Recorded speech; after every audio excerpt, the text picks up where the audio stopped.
finally, phew, we have game number 1 of the March Nova Cup semi-finals about to begin. It is Kingdanzz and Widderson playing for Abrasiert on the left, and they are up against Tjuvis and Kingdanzz playing for the almighty Slackers on the right. The game is on. Some quality taglines coming in here on the loading screen. You can see Widderson with the 5 question mark. Will he put into practice today what he's learned from laddering with Raccoon? I mean, Raccoon 22 is just a savant on the ladder, and 5 is a fantastic wave to send. So that advice surely going to be followed here today. Some instant lock-ins from Widder and King. They know exactly what they want to be doing. We've got Widder with the YOLO, Kingdanzz with the Cartel. Yeah, absolutely fantastic. Great to see Widderson just going big ball YOLO round 1, by the way. And Tjuvis with the Fiesta! Let's go! Oh, you love to see it. You love to see it. I think if anyone was going to pull out a Fiesta here, it was going to be Tjuvis. Hopefully it doesn't tilt Adams too much. I think very recently he's made public his feelings on Fiesta teammates, but yeah. Yes. Hopefully Tjuvis is the exception to that. That's quite some delicious irony in that Adams was literally venting about Fiesta teammates already today, and now we see game 1 of the semi-finals, Tjuvis picking up the Fiesta straight off the bat. Now, Kingdanzz has a pretty decent role there with the Windhawk Serpent, very solid for the first few waves. Tjuvis, I mean, he's got a good role, but it's not really a Fiesta role. He doesn't have an obvious opener to play with that Fiesta. And Adams, he also has quite a nice role. He did lock in. I didn't see which unit he locked in. Did you see that one? I did not, no. I wasn't expecting a lock-in, to be fair. That's a bit of a surprising pick for me. He's obviously got some strat he's perfecting here. I would imagine it's something to do with the Titan? Maybe Titan Phoenix is what he locked in? I really can't tell. Yeah, the Fiesta Berserker is a very interesting choice.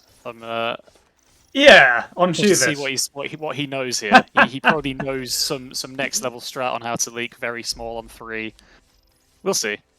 I think what he probably does is pushes to 6 workers during wave 2 and just knows that he's leaking wave 1. Now, Kingdanzz, he does leak here to no send, of course, with that Windhawk opener. He's not playing Fiesta, though. Interesting now, the mind game, whether or not Adams tries him with a snail here on wave 2. Yeah, I think the mind games here are definitely they're definitely something to watch out for. You can't really know exactly what they're trying to play on for here. I mean, you could say that Tjuvis is mind gaming with the Zerker Fiesta as well, but I don't know to whose favour that goes. All right, there is a 40 send here against Tjuvis. There is that lizard, but guess what? His Fiesta. He loves to see this lizard. It was absolute 5-head play all along from Tjuvis. Never doubted. Never doubted. Absolutely incredible. So this is really like the mind game starting early on already. Kingdanzz, he did skip wave 1, but with that very long wave with his Windhawk, he was able to get the lizard out, thinking that damages Tjuvis, but actually leaking a single lizard is really good for the Fiesta Berserker opener. Absolutely, you love to see it. He's getting another lizard out here as well. Presumably Tjuvis will leak fairly small again. What does he add? He adds a Fire Archer in the split. Okay, that might even be a full hold, actually, because Fire Archer is so strong on early game waves. The no send, yeah, I wouldn't be surprised at all. Oh. We are seeing full send from Widder. And a full send from Kingdanzz as well. Kingdanzz also receiving a full send, but he does have a Devilfish and 2 Gargoyles. He should do pretty fine there, and even if he leaks, Widderson's definitely covering. So let's hop over to look at Tjuvis and Adams. How are they doing against their sends? The Berserker goes down under the relentless pressure from the Lizard, and it looks like the Fire Archer will die as well. So this will be a leak from Tjuvis, but again, pretty clean for his Fiesta. Adams does hold against his full send. Very, very skilled there with the Oathbreaker Nightmare. Full hold. Only the best players are able to fully hold that send with that build. Yeah, and I guess, I mean, 3% king damage for a nice long wave when both of you are 7 workers. I think Tjuvis and Adams are happy with that. Yeah, 7 workers what? I think you mean 8. if you take another quick look at Tjuvis. Tjuvis, yeah, very aggressive, very nice. And here's the big boy send coming out against Widderson, who is looking decently undervalued. The Cannoneer Snail, he won't get a second Snail, so it's just the Cannoneer Snail coming out. When that Cannoneer gets on top of the Priestess, it is absolutely deadly. Absolutely. Having said that, though, the Wargs are the perfect tanks, both for the Wave Creeps and the Cannoneer. The first one goes down, the second one is now being targeted. I think this is going to be a leak, but not a terrible one. He was able to kill most of the chickens before the wave went onto the Priestess, and now she's starting to take the damage. She can't outheal the Cannoneer. There's a 40% leak, but I think, again, Widderson's pretty fine with that. Pretty fine with that, but again, it's another longer wave with a worker deficit. So I think both teams are probably fairly happy with how the game's going so far. Yeah, and speaking of worker deficit, Widderson does now close the gap. He pushes up to 8, but the real damage has already been done. Tjuvis was able to keep Widderson on really low workers for the first 4 waves of the game. He was lower workers than everybody else. He's just now catching up, but his income's lower than everybody else's. His Mythium generated is lower than everybody else's, and that has given Adams a little bit of breathing room. Absolutely. We are here on the dangerous wave 5, but with very little in terms of sends. There is a dino coming out against Tjuvis. Widderson actually ignoring his own tagline, didn't send anything on wave 5. I think this is the point where Kingdanzz just turns on auto-send and just says 5 every time Widderson tries to make a plan. I mean, that's the only responsible play, really. It would be respectable. I think we've got probably quite a nice, tasty Fiesta incoming. Is he going to kill the dino? If he kills the dino, this is super clutch. And he does! Amazing! Is he going to leak 2 creeps? Wow, this is a very, very clean Fiesta here for Tjuvis. 17% against the dino send, with 8 workers, nice long waves. Fiesta gold achieved, everything going his way so far. Beautiful play there. Beautiful play. He doesn't push any more workers. Instead, opting for a Slime Siren to keep him a bit more solid for the next couple of waves. Well, this is the thing, right? This is where the good Fiesta players are separated from the bad Fiesta players. Because, sure, he can just try and be super low value and hope to leak the wave, or not care if he leaks the wave. But here, Adams is receiving a massive, massive send from Widderson. 2 brutes, 2 snails, and Tjuvis knows he needs to hold and cover his teammates' leak.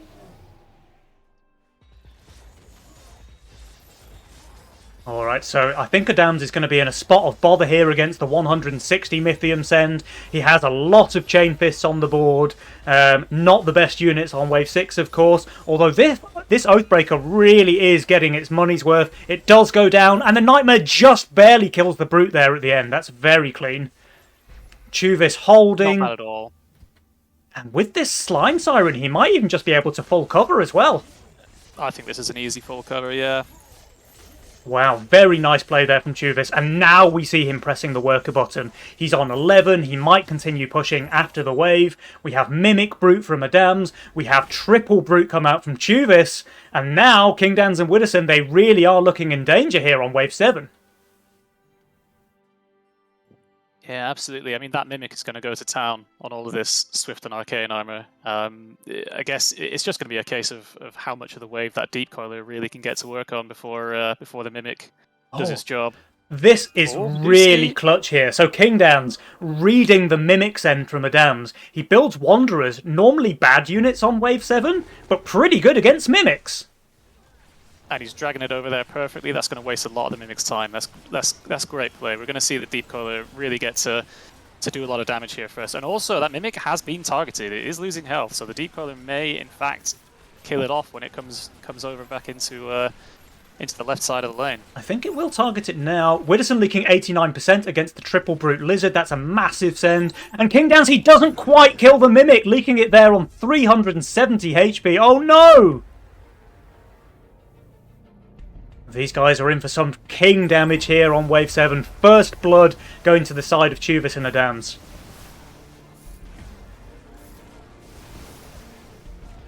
Tjuvis up to 14 workers now. He's playing this Fiesta great.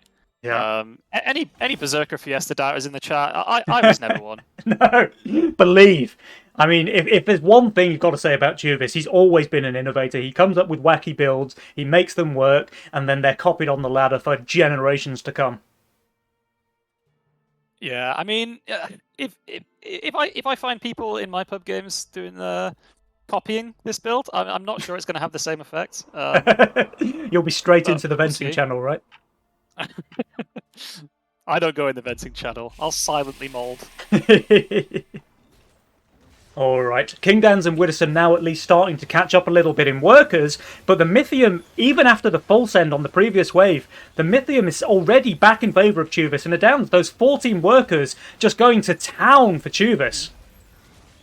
Absolutely, yeah, and value's not looking bad at all. No, I mean, this is the Adams thing. with a little bit of overbuilding. Like, he didn't go full suicide with his Fiesta, right? He did something like he added something to kill the Scorpion on 5, and he's just hoping to fix his value by, say, wave 13 through income alone. Not just the Scorpion, but the Dino too. Oh, beautiful.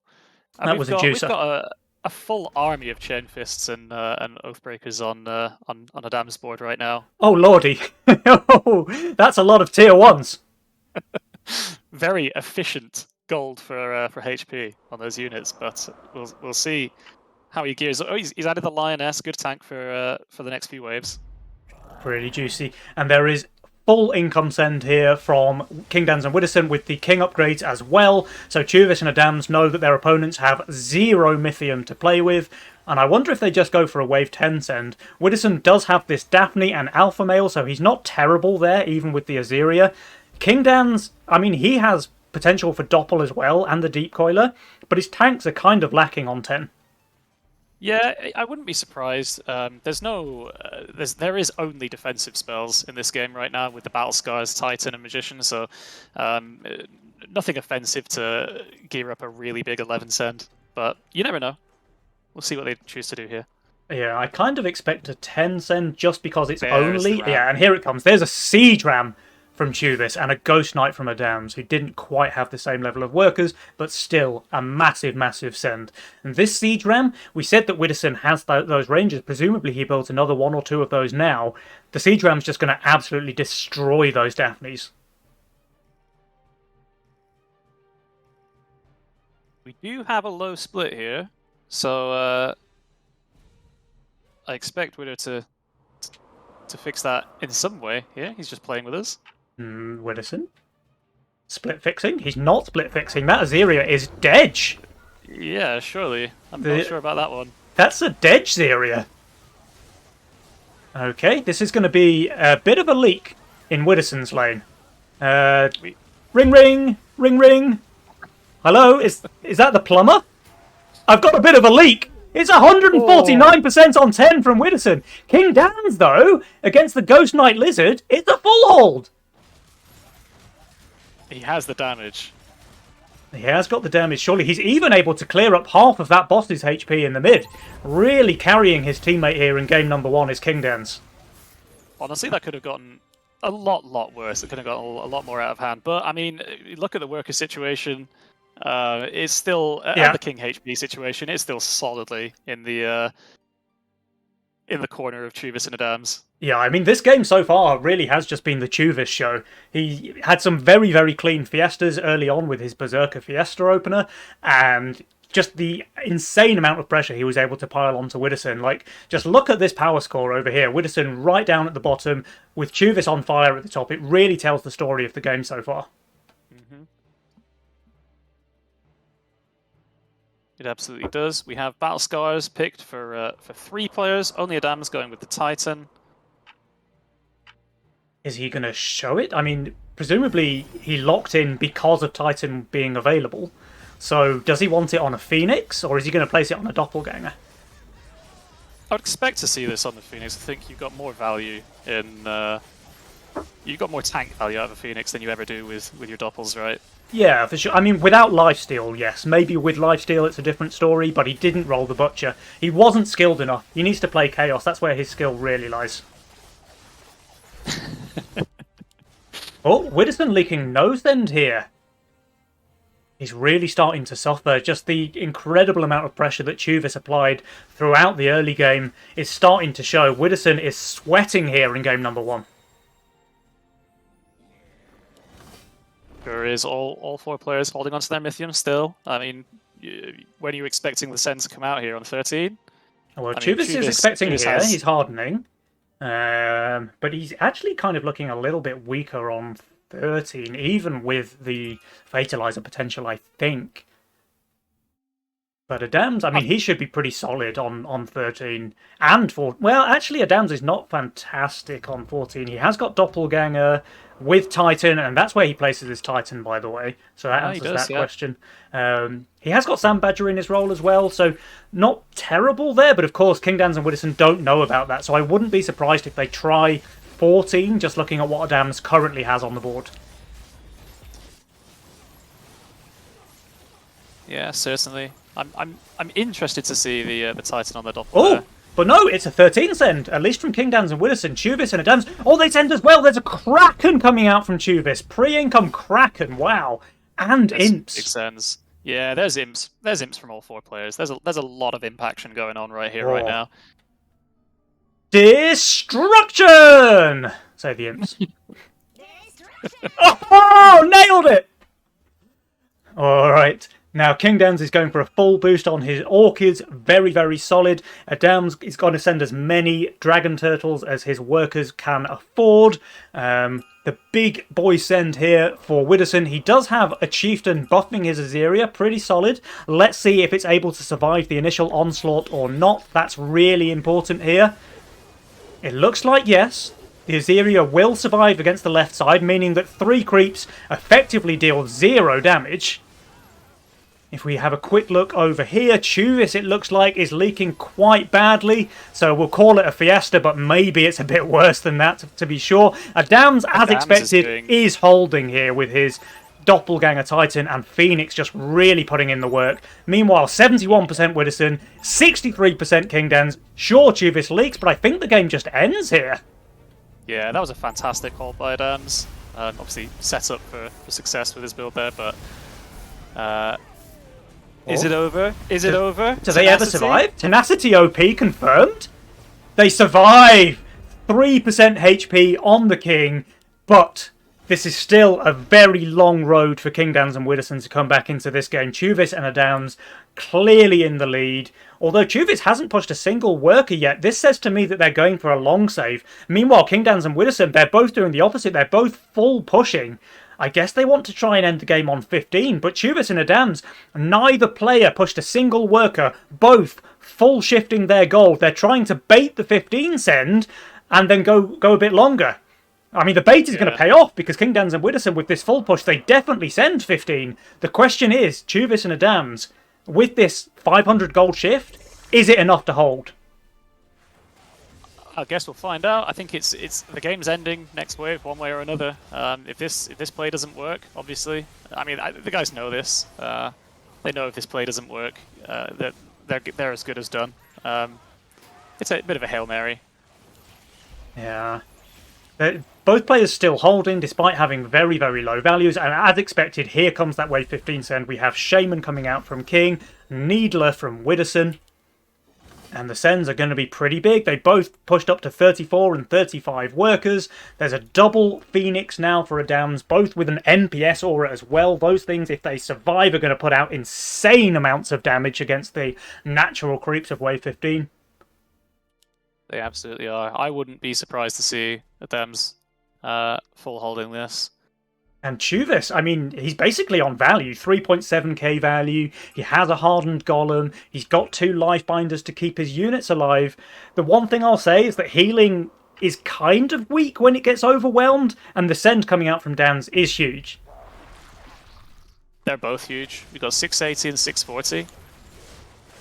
Yeah, let's see how these players can cope with these massive wave 15 sends now. The Needler doing work over here. One of Adams' Phoenixes already down. Important to note they don't have any King attack upgrades, really. And the boss is leaking pretty healthily for Adams and a full HP Needler. Widderson leaking no send meanwhile. But Tjuvis, this really is the Tjuvis show. He's fully holding and the forfeit comes out. There's the FF. Yeah, they know that play's not taking them anywhere good if they don't win there and then. So expected to see. I've got to say, that was expertly played by Tjuvis and Adams. There's some beautiful play. And like you say, Tjuvis with yeah, he put on an amazing show here. The aesthetics of the builds on that team were hideous. Made me feel nauseous looking at it, but you know, it works. So Hey, if it ain't broke, don't fix it. that's it. I mean, yeah, that was just extremely impressive. This game, we've got to call it the Tjuvis show. If we scroll back through a few of those waves on the build order, we see the perfect lizard-only leak on 2 for his Fiesta. Pretty similar tiny leak on 3, while Adam's skillfully holding the lizard snail with his Nightmare Oathbringer. And then we get, okay, sure, so he kept Widderson on 5 workers up until wave 4, which is giving Adams a lot of breathing room. A perfect 17% leak on 5 for his Fiesta, covering on 6 where he needs to cover. Just everything was played perfectly by Tjuvis in this early game, it seems. Big leaks on 7, and then they're just already comfortably ahead. This massive send on 10, Widderson leaks the whole wave, and then they just go straight for 13. Barely surviving on Kingdanzz and Widderson. But they're all in wave 15 play to try and come back. It didn't pay off. We saw the forfeit come out. And yeah, that's game 1 going to the side of Tjuvis and Adams. Well played, guys. Yeah, that's beautiful. I think wave 10 did some pretty serious damage with the lack of a split there for Widder as well. Probably already realizing his mistake, probably kicking himself for that. But I mean, he's never full holding that, I imagine. But having your Aziria and your Daphne die instantly, leaving you with a DPS alpha. Yeah, not the best situation, but obviously King did cover a lot. Yeah. I mean, to be fair, he had no gold, but maybe if he like sells this chain fist here and just places it a bit further up, maybe things go a bit differently. I don't know. It's hard to say. The send was enormous, and he wasn't great. The send was also perfect against his board, right? Like that siege ram just absolutely deletes the Daphne's damage output. Yeah, absolutely. Like I said, you're never holding that 387 there. That was just absolutely humongous by Tjuvis. Yeah, that's what she said. And anyway, now we have game number 2 to look forward to. The Abrasiert, possibly the favourites going into this, they're down 1 game already in the best of 3. So now they're playing for match point. They need to win this one to keep their tournament dreams alive. Absolutely. Well, I said I was rooting for the Slackers. It makes me happy to see. Obviously, we're not going to be able to get a repeat now of Tjuvis' Fiesta. So we'll see. I think his most played, obviously, again, just in pubs, playstyle is cash out. So we may just see that. But yeah. Oh, I've heard from the players that Adams is having some PC issues and needs to restart his PC. So it looks like you're stuck with the casters talking rubbish for a little while longer. So far, the race to the best banana boy is going over to Adams. Yeah, he's really showing his old teammate a thing or two, right? Widderson, I mean, to be fair, Widderson had a really hard game with the amount of pressure that Tjuvis was putting on top of him, but he was just on the struggle bus from start to finish in that game number 1. Like Tjuvis just never took his foot off his throat, and Widderson was just gasping for air the whole time, hoping for some glimmer of life, which never came. Yeah, it does just go to show, you know, the performances these guys can pull out. Like you say, you've got your accolades, you've got your data from pubs. Tjuvis being of the 4 players in this lobby, the lowest ranked, the lowest peak ranked. But it really felt like he controlled that game, start to finish. Oh, so, he absolutely did. To him. He absolutely. And I'm not just saying that because he's a Yonka Miyonka guildmate. You know, obviously the best guild, but this is an impartial cast. Yeah. He's a for fun player on the ladder, and for realsies player in the tournaments. And he's really showing us that here today. Really good stuff there, Tjuvis. Really, really good stuff. But yeah, you're right. So we did get that exciting Fiesta game in number 1. Conquest format means he can't play Fiesta again in game number 2 or 3 if we go to a 3rd match. And Adams, I mean, he can't play lock-in. I'm sure he doesn't really mind not being able to play lock-in. But those 2 options are no longer available for those players. So I wonder if we see Adams maybe go back to his trademark Chaos, and then Tjuvis go for something quite high tempo again, maybe Cartel, maybe YOLO, something like that. Or maybe they just go, vanilla, double greed. Who knows? Yeah, I would expect to see Cash Out or Cartel, most likely, from Tjuvis here. That's my prediction. Cartel, obviously, a tournament favourite, even for the players who don't play it a lot on ladder. It's just a very, very strong mastermind. Yeah, yeah. I think the early game in Legion TD is always so important. So those masterminds which give you a bit of extra oomph for the first few waves, Cash Out clearly is the strongest for the first 3 or 4 waves, just bar none. Cartel is obviously very strong for the first 10 and then falls off after. But the whole point being that if you give yourself a good early game and at the same time try and damage your opponent's early game, you're going to set yourself up for success. And we saw Tjuvis do that masterfully in game number 1, so I expect him to go with another high-tempo, early game pressure mastermind in game number 2. Like you said, Cash Out, excellent choice. Wouldn't be surprised to see Cartel either. Yeah, absolutely. We do have all the players in the lobby. Excellent. Let me say that the casters are ready. And yeah, I think we padded quite well there, Nyctea. Can you confirm, by the way, whether I'm pronouncing that correctly or not? I couldn't care less how anyone pronounces it. It is supposed to be Nyctea. Nyctea, okay. Nyctea, so, yeah. Nyctea, a bit of an emphasis on the E there. Nyctea, okay. Yeah, yeah. Nyctea. So a little language lesson for the chat. Yeah, the non-native speakers in chat. But yeah, enough! I say enough. Game number 2. The March semi-finals is here. Abrasiert fighting for their tournament lives, remember. If they lose one more game, they are out. They are done. The Tjuvis and the Dams are going to be the ones to do it or not. Let's find out. Game number 2. Here we go. And we have another instant cartel for Danz and Cash Out this time for Widder. Yeah. Again, Tjuvis and the Dams taking their time a little bit more. Chaos for Adams. And Cash Out for Tjuvis. You were right. What a prediction! There we go. And you love to see a little bit of chaos from Adams. Obviously very, very comfortable with that play style. Mm-hmm. So we shall see. And as far as the first role he's got here, the openers, he's got a couple of options. Kingdanzz with the Priestess. He doesn't have the mask, so he's not that skilled, but he does have the Ranger, which is a very, very good alternative to the mask, and the Steed as well, pumping that Azeria full of mana, keeping her alive. Pretty solid role there for Kingdanzz.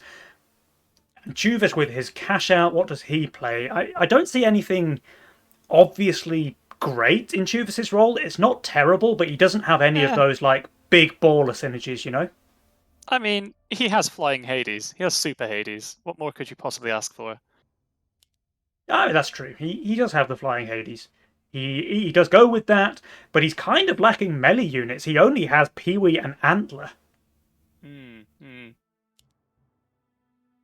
That is true, and he's opening with a Zeus. Okay. I mean, he doesn't really have other options in this role. This is not a perfect role for Tjuvis by any means. This is a very interesting open by Adams. I don't think I've ever seen this before. Maybe he's trying to fake Fiesta? I think if you were faking Fiesta, you would make a Pixie. Yeah. yeah. Or I don't know. I mean, the fake Fiesta is more convincing when you leak, which he does.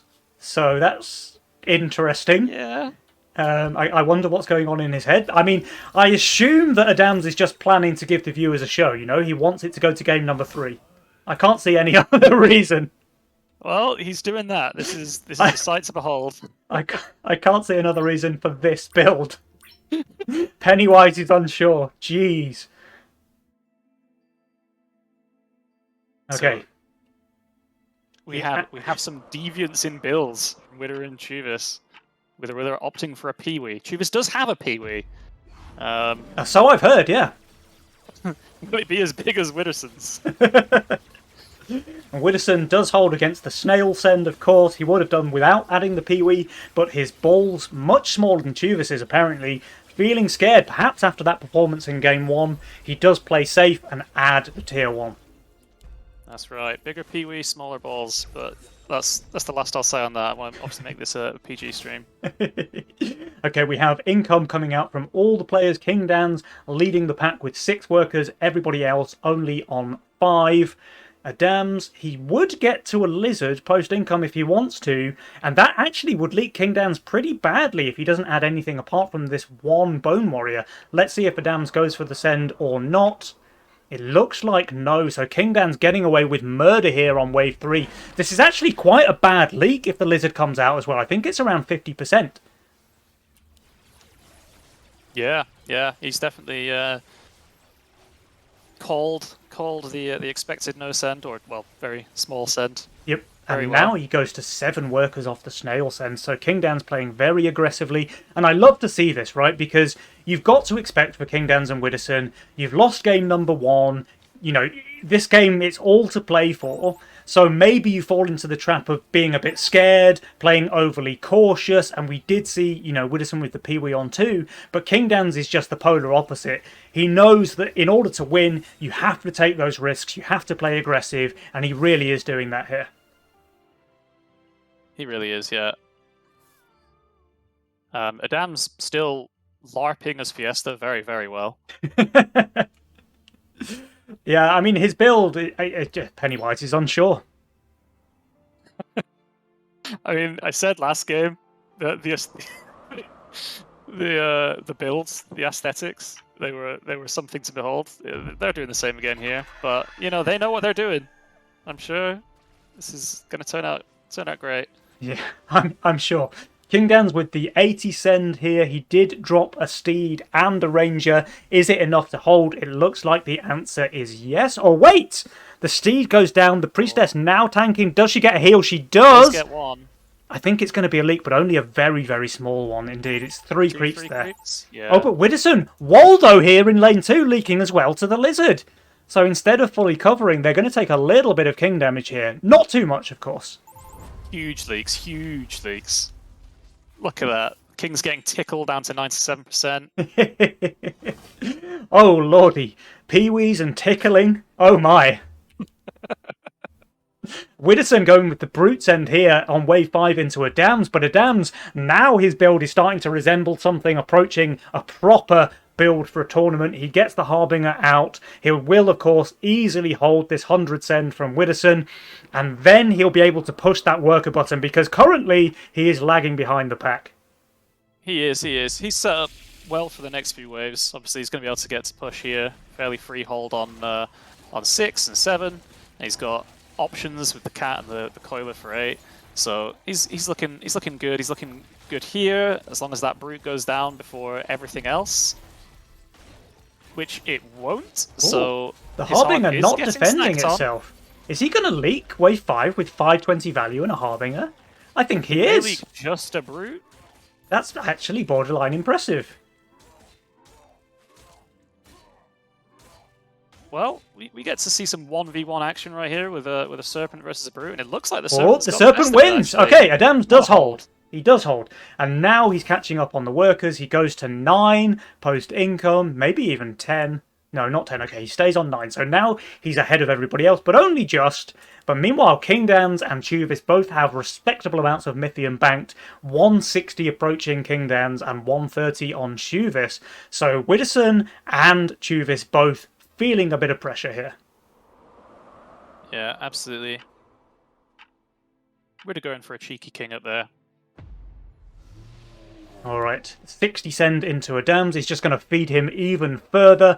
Let's see him go to 10, even 11 workers now.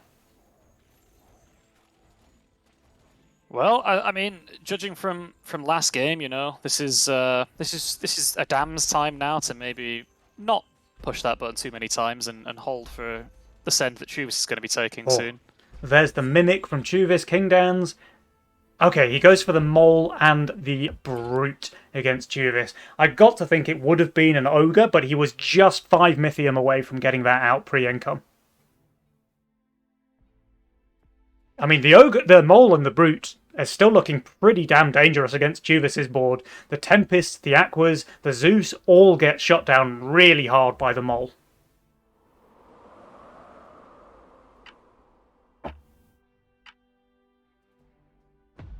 And Adams was even able to put together a double Brute of his own. So 160 for Kingdanzz, 180 for Widderson, 220 though for Tjuvis. Let's see, does the Priestess go down? It does! She doesn't get the heal off. This should be a pretty bad leak for Kingdanzz. Widderson, how's he faring against the Mimic? He is now focusing it. Tjuvis leaks 93%, but Adam's, that's a full hold easily. The Mimic does go down for Widderson. Okay, that's saving him from disaster. That could have been bad. In fact, he's just going to full hold.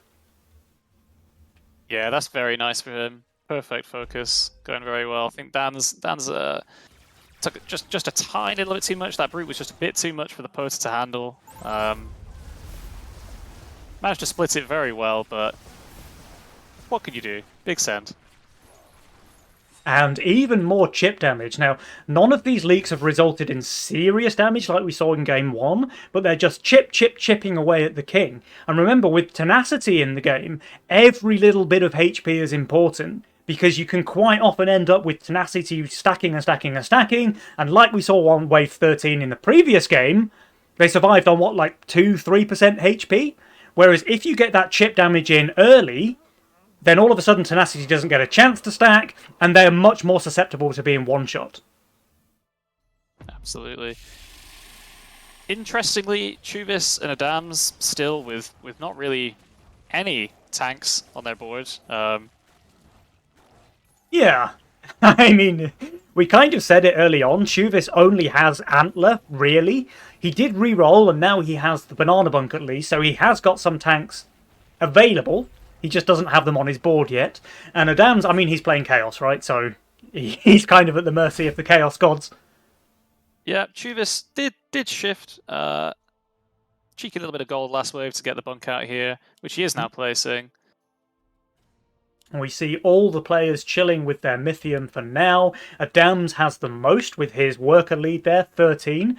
Clearly ahead of everybody else on the field. Kingdanzz struggling. He's on 10 workers. He does have the highest income, but remember, he's playing Cartel. Yeah, is the lead he's got in income there going to be enough post-10?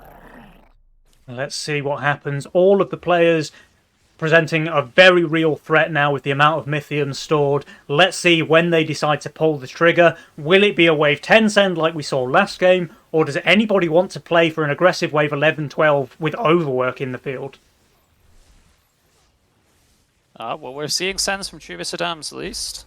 Okay, looks like all the players will send here. We've got Mimic and Spam from Widderson. We've got Pack Leader and Spam from Kingdanzz. The Ogre from Tjuvis and Imps from Adams. Okay, actually I can see the Imps. He does have 2 alpha males already.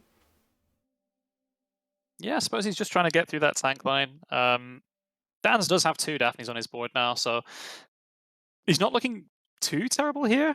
And this is very interesting. Look, this Bone Warrior in the split here. Kingdanzz clearly learning from Widderson's mistake in game number 1. Doesn't want his Priestess or his Daphnes to die immediately on the wave. It's a very high level strat. Okay, so massive sends for all 4 players. We've got 300 for Dan's, 260 for Widders, 220 and 260 on the other side as well. Let's see who comes off better from this big play on Wave 10. Oh. Well, the Imps did get to chew through those alpha lines there. Yeah, they also tanked the Daphne shots quite well. Adams and Tjuvis both leaking decently there, 67% and 50%. Widderson leaking very small, 29, and Kingdanzz leaking 31. Okay, so this trade clearly then going in favour of Team Abrasiert. They're going to get a lot of king damage done here. Certainly are. It's looking fairly even now. It is looking pretty even, yeah, for sure. They've now caught up in workers. Adams, who has been ahead for the last few waves, is now just on par with everybody else. The one thing I'll say is that Kingdanzz has just been hit with that big cartel income penalty, so he's now way behind all of the other players in terms of income. Yeah, you'd really love to be ahead in workers and at least poised to catch up at this point, but obviously very even. All 4 players here on 15 workers. Very, very interesting to see. Just that. Yeah, I think consistent number across the board. That's the cool thing about Legion at this like very top level. The players are just so well matched that everything almost always comes down to like knife edge decision making. Like one send on the wrong wave, one wrong call will just decide the game. And for now, these 2 teams look perfectly matched.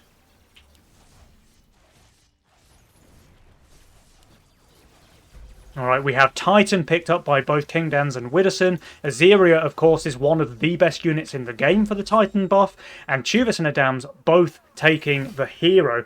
Adam's skillfully rolling both Nightmare and Butcher here on wave 12. Let's see if he decides to place them down, or if he thinks it's just a bit too late to go for those units.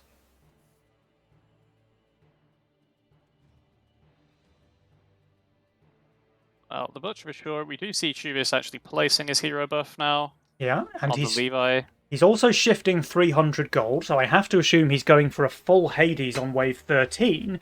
The thing is, when you have Leviathans like this, like, Kingdanzz and Widderson know that he's playing either Phoenix or Hades. There's just no other reason that he would have the Leviathans in this shape with that aura, so they know to expect something like that, and I wouldn't be surprised if they just skip 13 in favour of wave 14. They may well, yeah. Let's see if Tjuvis and Adams pull the trigger or not. It looks like all the players keeping their cool. They must be feeling under pressure, but nobody buckling yet. Everybody saving their Mythium, and this game really is too close to call. Some big balls all around. Nerves of steel for all these guys here. Tjuvis, obviously, like you say, sold a little bit of trash there to make way for the Hades, so he does have that. Not as terrible as you might think, often on 14, but obviously not the best unit. It can tank quite a lot of damage on 14 as well, remember, it is arcane. Of course it does reduced damage, but the hero Leviathan buff makes up for that, somewhat at least. Now, if we look at the power score, Kingdanz's Cartel debuff really is starting to show now. And here come the wave 14 sends from everybody. This is going to be... I think the game probably just ends here. I really don't know which way it's going to go. Yeah, certainly sitting on that reduced income for 3 waves is a little bit painful. Kingdanzz is just so far undervalued. But then, to be fair, so are Tjuvis and Adams. Yeah, Dan's with his big Pota, the Titan Pota with 3 full Pegasi behind it. I mean, that's tank value for days. That's a hell of a lot of effective HP. Oh, it really is, yeah. It's going to be so clutch to see how quickly this Azeria can die, because if that thing stays alive, even though he's so far undervalued, he might just end up almost certainly not holding, but doing way better than he should. So let's see if she can survive the initial onslaught or not. The Needler ignores her. I think she is going to survive, but maybe she's not tanking enough. And now the Needler is just absolutely chewing through those Pegasus. This is going to be a pretty big leak for Danzz. Meanwhile, Widderson, he's doing very well. Tjuvis, he is going for a big leak, doesn't get the Dragon off. 118% there for him. Adams, it looks like doing a little bit better, but it's not... Oh, Kingdanzz and Widderson, they both leak first. Adams, he did stall long enough, it looks like. This is... I think they're just going to win the race. 15 creeps on the left, including a full HP Needler. Yeah, that Needler can really go to town. And Abrasiert! They're out! The almighty Slackers have knocked out the tournament favourites in the semi-finals. That's incredible! Wow, that was a really good showing. Start to finish, Tjuvis and Adams put in some work these 2 games. I mean, absolute masterclass from these guys. Game number 1 was clearly the Tjuvis show, but game number 2, I mean... There just was not a single, like, hair's difference between these 2 teams. It was so even all the way through. And then just this... I don't know. I guess it was the Cartel difference for Kingdanzz. Like, he couldn't quite keep up. Maybe if he'd had a little bit more value, he'd have been able to hold. Like, Azeria really is one of those feast or famine units where if you have just a little bit more, it can just tank forever and, like... ignore half of the wave's damage, right? But it didn't happen. He leaked 110%, and Adams was just able to hold long enough to secure the victory for the almighty Slackers. With a quick 2-0, by the way. Pretty cool. Yeah, that was some beautiful stuff. Man.